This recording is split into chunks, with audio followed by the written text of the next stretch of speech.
The Environmental Protection Agency has drafted a proposal which will greatly increase the scope of the Clean Water Act and severely impact agricultural operations.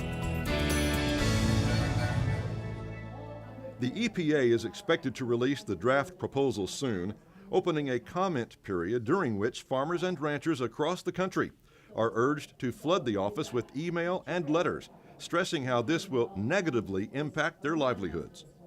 The last time the federal government took comments on a guidance document, the Farm Bureau did a great job.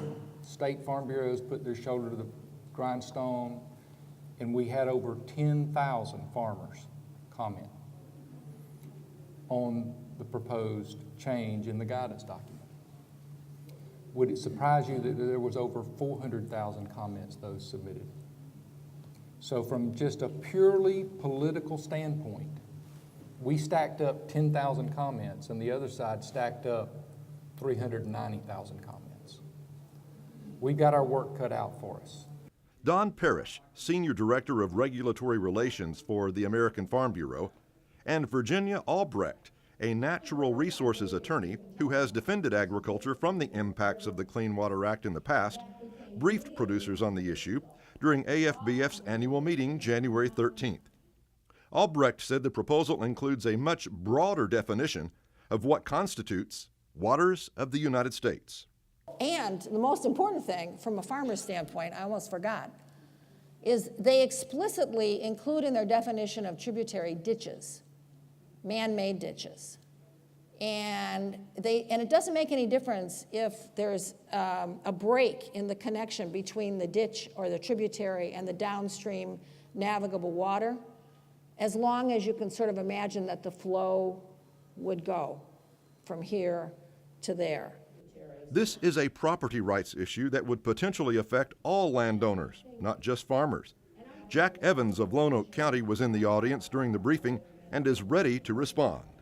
We just need to get the word out and get this stopped, where we continue to be stewards of the land without the EPA trying to tell us how to do things. Parrish says if the proposal is adopted as written, producers will have to obtain expensive permits to fertilize their land and apply crop protection products. I can tell you that we haven't even scratched the surface on this because the unintended consequences of this broader definition is going to be huge. And it's going to impact everybody. It's not just going to impact the way we farm, but it's going to impact where we build roads or how we build power lines or pipelines, move energy, and it's just going to have a broad, it's going to blur the distinction between regulating water and land use. It's going to be that broad.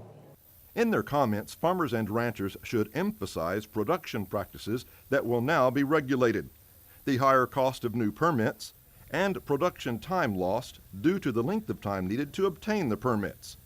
Arkansas producers should draft their comments now and be prepared to submit them once the comment period opens. Parrish says that's expected later this spring.